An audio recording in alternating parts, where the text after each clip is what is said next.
Boa tarde a todos que nos ouvem. Começa agora na Rádio UFSCar o programa Fala Docente, produção da UFSCar, entidade que representa os docentes da UFSCar e do Instituto Federal de São Paulo, Campus São Carlos. Eu sou Simone Bezerra e na edição de hoje, destaque para o que foi discutido no Congresso do Andes, que aprovou o início da construção de uma greve de docentes federais. E seguimos neste mês de março, celebrando a importância das mulheres e destacando as lutas históricas e atuais contra a desigualdade de gênero e o sexismo. Participe do Fala Docente através do e-mail faladocente@adufscar.org.br e do WhatsApp 16 99 609 4672. Para abrir o Fala Docente, alguns eventos históricos acontecidos em 11 de março. Foi em 11 de março de 1921 que nascia na Argentina o bandoneonista e compositor Astor Piazzolla. Foi no 11 de março de 1942, durante a Segunda Guerra Mundial, que o presidente Getúlio Vargas decretou o confisco de bens de imigrantes alemães e italianos no Brasil. Já em 11 de março de 2003, a Corte Penal Internacional teve sua sessão inaugural em Haia, na Holanda. Em 2006, em 11 de março, Michelle Bachelet tomava posse como a primeira mulher a ocupar o cargo da presidência da República do Chile. No destaque do UFSCar, vamos direto ouvir a professora Fernanda Castellano Rodrigues, presidenta da UFSCar, que juntamente com a diretoria da entidade participou do 42º Congresso do Andes, Sindicato Nacional, realizado em Fortaleza, no Ceará, entre os dias 26 de fevereiro e 1º de março, reunindo mais de 80 seções sindicais de todo o país que aprovaram uma série de resoluções que vão orientar a categoria a partir de agora. Nós participamos na qualidade de convidadas e convidados e nossa delegação contou com 5 representantes da diretoria. Eu, Fernanda, presidenta da UFSCar, professor Marcos Soares, nosso vice-presidente, professor Aloísio, representante do campus de Sorocaba, na nossa diretoria do biênio 23-25, professora Mônica Estival, que é representante da UFSCar junto ao Observatório do Conhecimento, e o professor Joelson Gonçalves de Carvalho, que é conselheiro fiscal da nossa entidade. Foi um congresso com debates muito intensos e deliberações muito importantes para um plano de lutas a ser executado agora ao longo de 2024. Para nós da UFSCar foi ainda mais importante porque foi o momento em que nós selamos o resultado de uma deliberação tomada por nossa categoria no ano passado de reincorporação da UFSCar como seção sindical do Andes, Sindicato Nacional, encerrando um processo político de negociação dessa retomada de laço com o Sindicato Nacional, né? Esse congresso contou com a participação de aproximadamente 700 pessoas. De acordo com a organização, estavam ali representadas 83 seções sindicais. O Andes tem aproximadamente 110 seções sindicais e 83 estavam ali representadas por delegadas e delegados e também observadores eleitos nas suas bases, né? Os debates ocorreram em grupos mistos, que depois levavam propostas para as plenárias e basicamente se discutiram as questões em torno dos textos apresentados para serem debatidos sobre 4 temas. O primeiro tema era conjuntura e movimento docente, o segundo, plano de lutas dos setores das instituições federais e também das instituições municipais, estaduais e distritais. Depois o terceiro, um plano de lutas geral, de todo o Sindicato Nacional e, por fim, questões organizativas e financeiras. Nesse último tópico é que, no último dia do Congresso, foi homologada a reincorporação da UFSCar e também da ADUFSE, a Associação de Docentes da Universidade Federal do Ceará, que era anfitriã do evento. E ambas as entidades foram, então, reincorporadas como seções sindicais do ANDE, Sindicato Nacional, e também foram fundadas 2 novas seções sindicais. Além das deliberações tomadas a partir da discussão desses 4 temas que eram eixos de discussão lá no Congresso, também foram aprovadas no último dia mais de 20 moções encaminhadas pela diretoria do sindicato, por seções sindicais ou por sindicalizadas e sindicalizados. Entre as moções aprovadas, eu quero destacar 2 pela sua importância, principalmente para nós aqui na DUFSCar. Em primeiro lugar, uma moção de solidariedade ao povo palestino.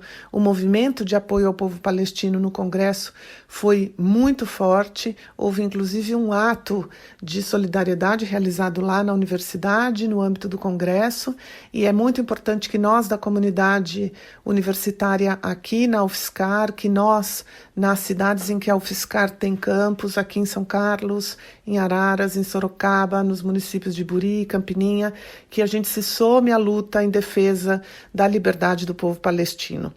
Também foi aprovada uma moção de solidariedade à diretoria da DUFSCar, do biênio 21-23, que tem sido alvo de criminalização e de práticas antissindicais por parte de uma oposição que, em vez de utilizar dos processos e procedimentos internos e democráticos que nós temos dentro da DUFSCar, apelam para judicialização das pessoas físicas de diretoras e diretores e nos processam. Estamos respondendo, nós que éramos da diretoria 21-23, estamos respondendo a 3 ações judiciais contra nós, pessoas físicas, né? Então foi muito importante a aprovação dessa moção do ANDE Sindicato Nacional em solidariedade a esses 6 diretores, eu incluída, que estamos sendo processados numa prática absolutamente autoritária e antidemocrática, da qual nós temos sido alvos aqui na nossa DUFSCar, infelizmente. Durante o Congresso do ANDE Sindicato Nacional, foi aprovado o plano de lutas do setor e também o início da construção de uma greve de docentes federais, o que gerou muita repercussão, como nos explica a professora Fernanda Castellano Rodrigues, que esclarece também como o tema será encaminhado na ADUFSCar. Talvez o tema mais importante, que já está tendo mais repercussão em toda a base de sindicalizadas e sindicalizados do ANDE Sindicato Nacional, é a aprovação pela maioria dos participantes pela construção de uma greve do ANDE Sindicato Nacional. Eu vou falar textualmente o que foi aprovado. Abro aspas. Dar continuidade ao trabalho de unidade de ação com os demais servidores públicos federais, visando fortalecer as campanhas salariais de 2024 e 2025, intensificando a mobilização de base na construção de greve do ANDE Sindicato Nacional e do setor da educação no primeiro semestre de 2024, tendo como horizonte a construção de uma greve unificada no funcionalismo público federal em 2024. Algo que é importante esclarecer com relação a isso que foi aprovado. Havia outras propostas, e todas elas indicavam a realização, a construção de uma greve. Algumas pensando em esticar um pouquinho a negociação com o governo e caso o governo de fato não apresente nenhuma proposta que nos contemple, aí começar a construção de uma greve. E acabou saindo vencedora, por uma margem estreita, mas saiu vencedora, essa proposta de iniciar a construção de uma greve. Portanto, nós, primeiro, não temos indicativo de greve. E segundo, é muito importante esclarecer o contexto dessa aprovação. Essa plenária aconteceu, como eu disse, no dia 28 de fevereiro, mesmo dia em que aconteceu a primeira reunião da Mesa Nacional de Negociação Permanente, em que o governo iria supostamente apresentar uma proposta diante do que já vinha sendo negociado. Vamos relembrar? No final do ano passado, o governo disse que não teria nenhum índice de reajuste para propor para os servidores públicos agora em 2024 e apresentou uma proposta de 0% de reajuste em 24 e 4,5% em 25 e 26. Em janeiro, as entidades de todas as categorias do Serviço Público Federal reunidas no FONASEF apresentaram uma contraproposta que colocava para 24, 25 e 26 um reajuste de aproximadamente 7% por ano. todos nós esperávamos que o governo tivesse a consideração de apresentar uma proposta com base nessa contraproposta apresentada pelas entidades. Mas, infelizmente, o que aconteceu foi que no dia 28 o governo apresentou uma postura inflexível, não reviu a sua proposta, não aceitou a contraproposta e não apresentou nenhum índice alternativo. Ou seja, quem deixou de negociar, de fato, foi o governo. O único apontamento diferente que surgiu nessa reunião de 28 de fevereiro por parte do governo foi que, se houver aumento da receita neste ano, o governo pode estudar um índice para propor de reajuste, mas ele só vai voltar a falar sobre isso depois de maio, depois que já tiver estudos feitos sobre o possível aumento da receita ao longo de 2024. Havia, então, nesse dia, no dia 28, uma forte indignação diante dessa postura inflexível do governo. E esse resultado dessa plenária transparece, então, essa indignação. O que nós vamos fazer aqui na Dufscar? No final de março, no retorno para o primeiro semestre, nós vamos chamar a categoria em assembleia e vamos discutir isto que foi aprovado no Congresso do Andes e vamos deliberar a posição da nossa seção sindical.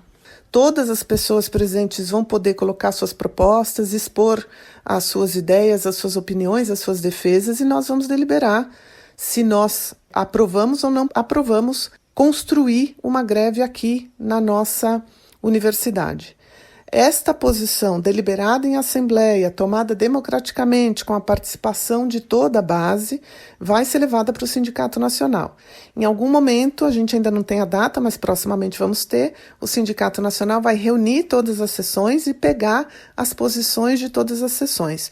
Se a maioria deliberar por começar a construção de uma greve, vai haver um indicativo de greve. Se a maioria deliberar por não começar a construção de uma greve, não vai haver um indicativo de greve e as negociações continuam sem greve. Se houver indicativo de greve por parte do Sindicato Nacional, novamente nós aqui na seção sindical vamos ter uma assembleia e aí sim vamos deliberar a partir desse indicativo se aderimos a essa greve ou se não aderimos a essa greve.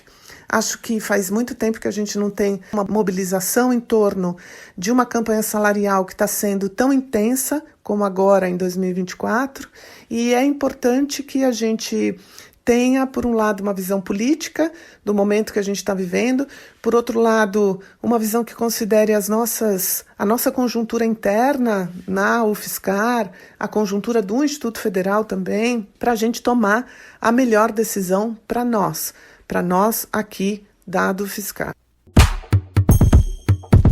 Você está ouvindo o Fala Docente, programa da Dufscar, que vai ao ar toda segunda-feira, às 4h30 da tarde, na rádio UFSCar 95.3. No mês de março, celebramos a importância das mulheres e destacamos suas lutas históricas e atuais contra a desigualdade de gênero e o sexismo.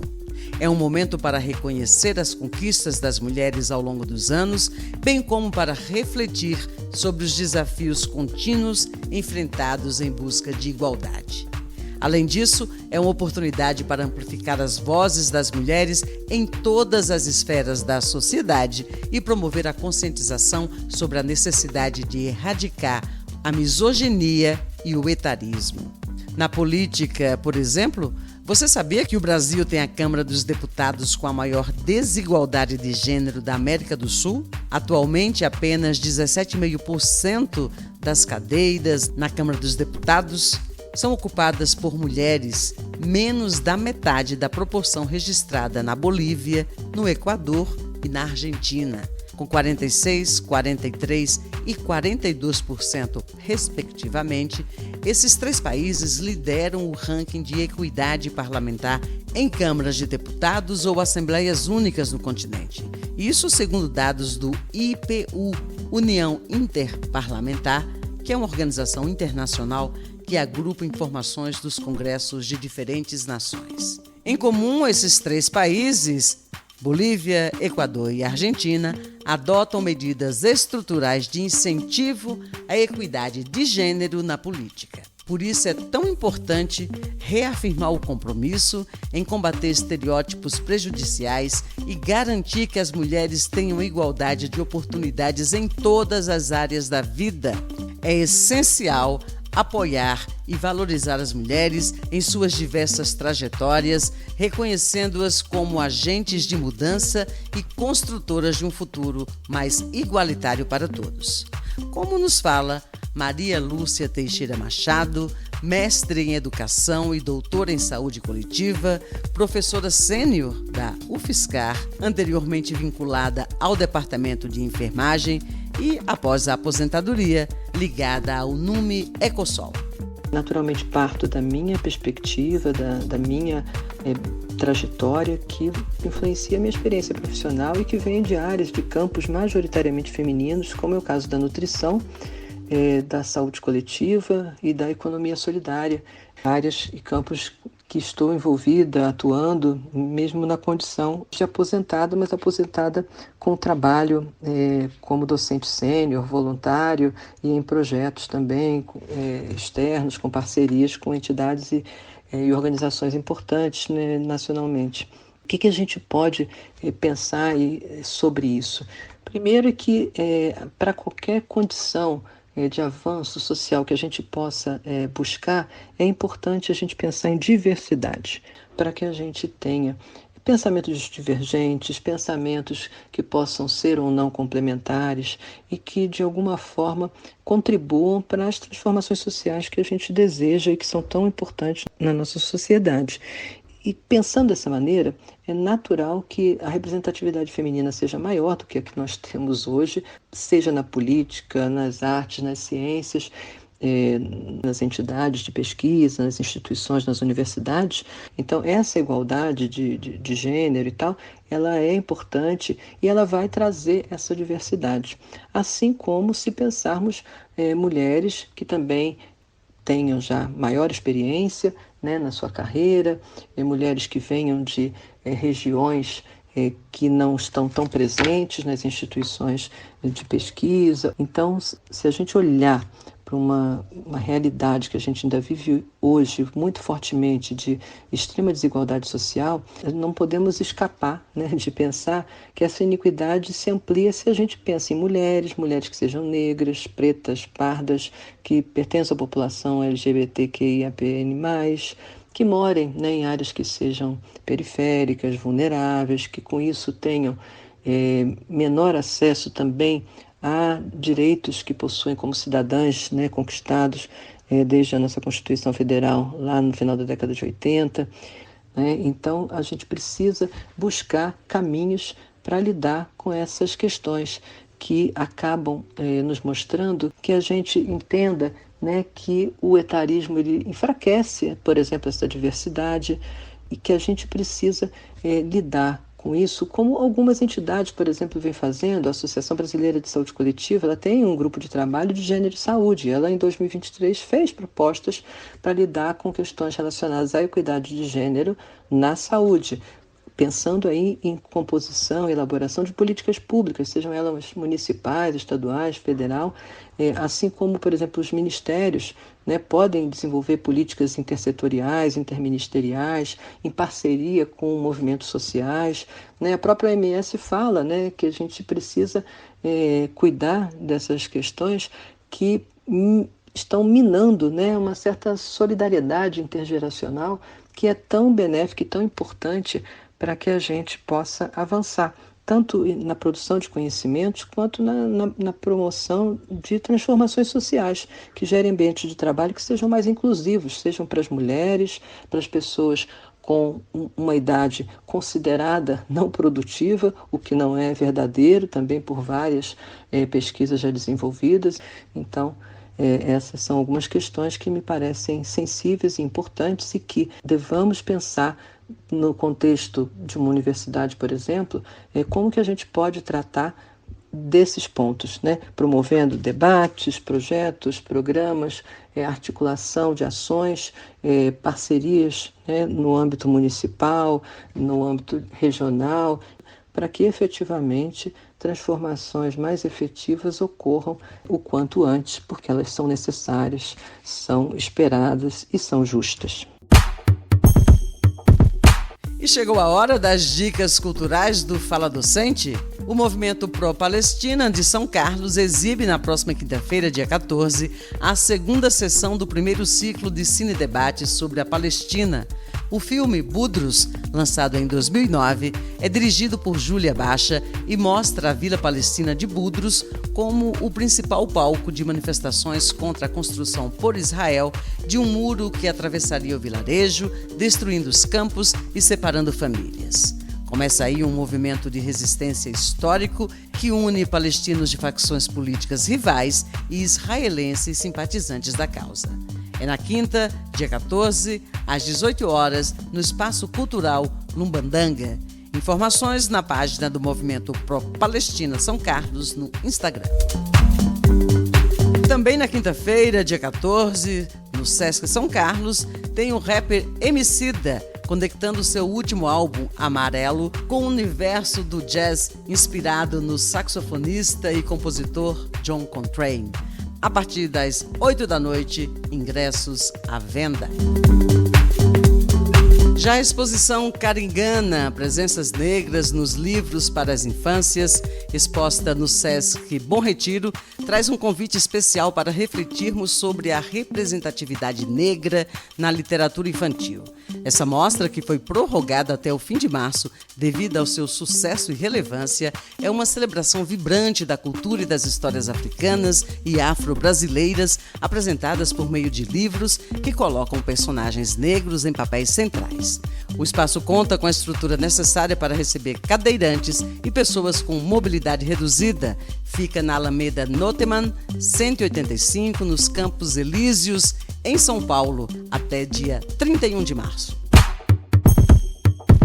E esta edição do Fala Docente fica por aqui. A todos que nos acompanharam, muito obrigada pela audiência. E a gente encerra com Ju Strassacapa, da banda Francisca Lombre, e a música Triste, Louca, o Mar. Até semana que vem. Triste, louco, o mar, será qualificada ela quem recusar. Seguir receita tal, a receita cultural do marido da família, cuida da rotina. Só mesmo rejeita bem conhecida receita. Quem não sem dores aceita que tudo deve mudar. Que o homem não te define, sua casa não te define, sua carne não te define, você é seu próprio lar. O homem não te define, sua casa não te define, sua carne não te define, você é seu próprio lar. Ela desatinou, desatou, nós vai viver só. Ela desatou.